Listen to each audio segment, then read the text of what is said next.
పచ్చడి అడవి, ఈ గుట్టలు ఇక మనకు కనబడవు. ఈ పచ్చదనం, ఈ చెట్లు త్వరలో మాయమైపోతాయి.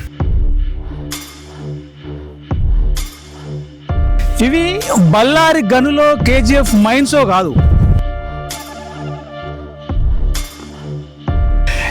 ఇవి కానుగ చెట్లు.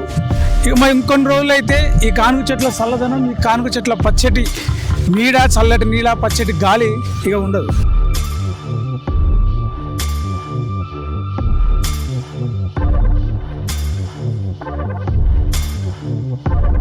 మేము బతకలేము, మాకు వద్దు ఫార్మసీ వద్దు.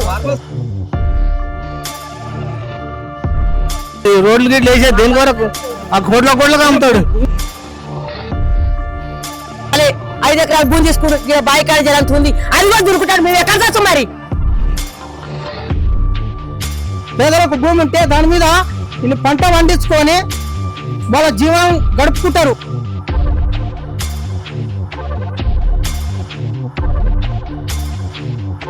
ఆ ఉన్నాయన్న గుంజుకోకుండా పూలానే వేసుకొని బతంగా. Pharma city versus future city. తొక్కుతం చేస్తామనే పదాలు వాడమైంది. అసలు రంగారెడ్డి జిల్లా భూమిలో బంగారం అని చెప్తున్నాడు ముఖ్యమంత్రి. మరి బంగారంతో సమానమన్న భూమిని ఎందుకు బలవంతంగా తీసుకుంటుండ్రు? రేవంత్ రెడ్డి వచ్చి ఇప్పుడు ఒక్కరు లేకుండా కూడా ఎలగొడుతున్నాడు.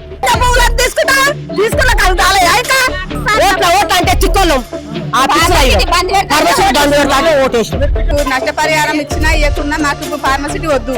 మా భూములు మాకు ఇస్తే మేము ఏదైనా కూలి నాలు చేసుకొని బతాం, కానీ మాకు ఏదొద్దు. మేము ఎట్లా బతకాలి? ఏ కొడుకులు పెడతారు మరి భూములు? మేము ఎట్లా బతకాలి? మేము కష్టం సచ్చదా కష్టం చేసుకొని బతాం. ఫార్మసీట్లు వద్దు సార్. నాకు ఒక 2 ఎకరాల భూమి, మా ఆయన చచ్చిపోయాడు. మా పిల్లలు చిన్న పిల్లల్ని ఆ భూమి అమ్ముకోవద్దు, నా భూమి ఉంటే నా పిల్లలు పోతారు, ఒక ఇంటి పిల్లల్ని ఇస్తారు అనుకున్నాను. అది కూడా నేను ఇంట్లోనే ఉన్నా, మొన్న పోయి మొత్తం సాఫ్ చేసింది. వచ్చి ఇంట్లో వచ్చి బేవాసులు పడ్డా. మరి అప్పుడు నా పరిస్థితి ఏంది? మా ఊరు మొత్తం మీద ఒక ఎకిరిస్తాం, తిరిగిస్తాం. మా జనాల మొత్తం చేసి తెచ్చి అన్న గుంతలు వేసి మన్ను కొట్టి వాడు పర్వతం పెట్టుకోవాలి.